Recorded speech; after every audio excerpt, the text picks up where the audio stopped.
Serial killers have fascinated and terrified society for generations.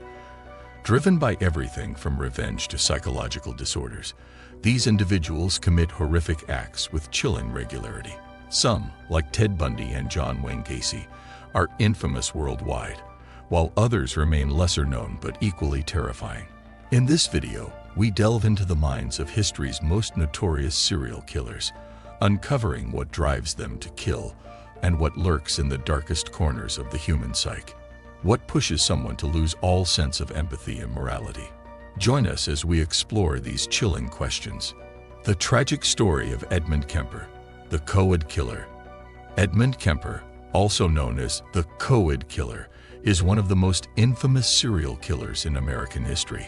His reign of terror took place between 1972 and 1973, during which he murdered 10 people, including 6 women. However, his path to becoming a notorious killer began much earlier when, at the age of 15, he murdered both of his grandparents. This early crime was just a precursor to the horrifying spree that followed. Kemper's victims were primarily young women whom he picked up while they were hitchhiking in Santa Cruz, California. His methods were disturbingly consistent. He would offer them a ride, luring them into his vehicle, and then take control of the situation before ultimately killing them. His murders were cold and calculated, carried out with a disturbing degree of detachment. Once he killed his victims, he would often perform dismemberment, leaving a gruesome trail behind. What makes Kemper's case particularly unsettling is his ability to blend into society. He was able to deceive those around him and evade suspicion for quite some time. Kemper was even considered a model prisoner and underwent multiple interviews where he spoke candidly about his motives and actions. During these interviews, he revealed how deep-seated feelings of emotional and sexual frustration contributed to his killings. His need for control over women and his struggle with intimacy were primary driving forces behind his crimes. Despite the chilling nature of his actions, Kemper's interviews have been studied extensively by criminal psychologists who attempt to uncover the patterns and psychological disorders that drive people like him to commit murder. His case serves as a chilling reminder of how serial killers often present a facade of normalcy while concealing the darkest aspects of their nature. Jeffrey Dahmer, the Milwaukee Cannibal. One of the most grotesque and disturbing serial killers in history is Jeffrey Dahmer, often referred to as the Milwaukee Cannibal or Milwaukee Monster. Dahmer's crimes were not only horrific because of the number of victims, but also because of the sheer depravity involved. Dahmer killed and dismembered 17 men between 1978 and 1991, many of whom he lured into his home with promises of money or sex. Once there, Dahmer would drug them, kill them, and then engage in post-mortem activities such as cannibalism and preserving body parts. Dahmer's crimes were deeply disturbing, and his lack of remorse or empathy was glaring. His psychological makeup has been the subject of extensive analysis. Dahmer's interactions with his victims were often manipulative and sadistic. He displayed a chilling detachment from the consequences of his actions, and during his trial, he spoke about his murders with a disturbing level of calmness. His desire to control his victims, to keep them in a state of submission, and to preserve their bodies for his own twisted purposes were signs of a deeply disturbed mind. What makes Dahmer's case particularly alarming is the fact that he was able to conceal his crimes for so long. He was able to live relatively undetected by his neighbors and the police, who failed to make connections between his actions and the missing persons in the area. Dahmer's case stands as a testament to the dangers of underestimating a person's ability to hide their true nature, even in the midst of a monstrous killing spree. Angela Simpson, a female killer who shocked the world. While most serial killers are male, there have been notable female killers throughout history. One of the most recent and shocking cases is that of Angela Simpson, who was convicted in 2012 for the brutal murder of Terry Neely, a disabled man. Simpson lured Neely to her home under the pretense of sex and drugs, but once inside, she subjected him to 3 days of torture. She pulled his teeth out, hammered nails into his skull, and stabbed him repeatedly. After killing him, she dismembered his body. What makes Simpson's case particularly chilling is her complete lack of remorse. During her trial, she openly admitted to the murder, stating that she didn't regret what she had done.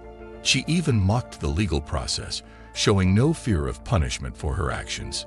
Simpson's lack of empathy and her sadistic nature are clear signs of a psychopathic personality. Her case is a stark reminder that evil comes in all forms. Simpson's actions defy conventional understandings of female behavior, particularly when compared to the more stereotypical image of women as nurturing or passive. Serial killing, as history has shown, is not limited by gender or societal expectations, and Simpson's crime serves as proof of this disturbing fact. Charles Manson, the mastermind behind the Manson family murders. Charles Manson remains one of the most notorious figures in criminal history, not because of the crimes he personally committed, but because of his ability to manipulate others into carrying out murders for him. Manson, a failed musician and self-proclaimed prophet, formed a cult-like group known as the Manson family, which he convinced to carry out a series of killings in 1969. The most infamous of these murders was the killing of actress Sharon Tate, who was pregnant at the time, and several others. Manson's ability to manipulate vulnerable individuals is what makes his case particularly disturbing.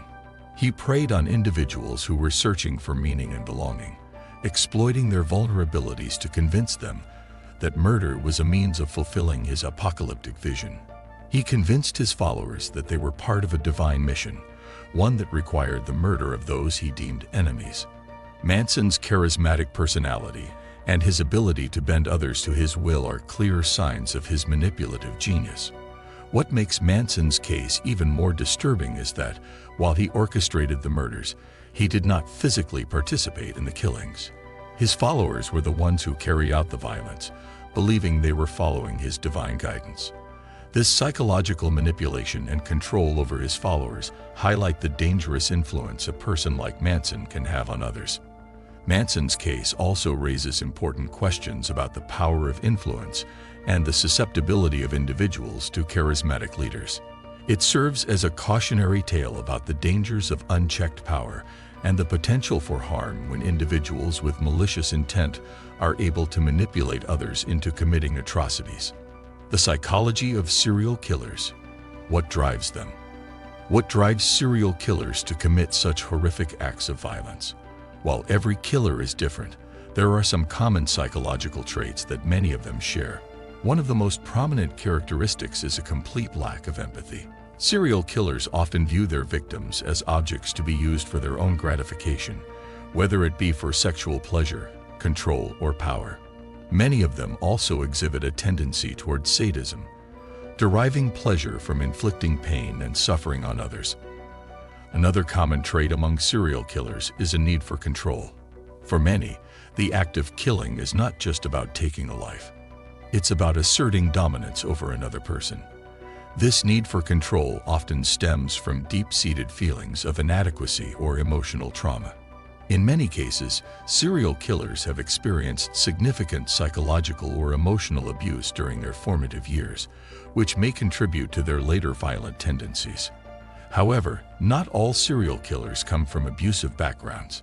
Some have been described as having a normal upbringing, which makes it even more difficult to understand how they could commit such unspeakable acts. Well, that's a wrap on today's deep dive into the twisted minds of history's most notorious serial killers.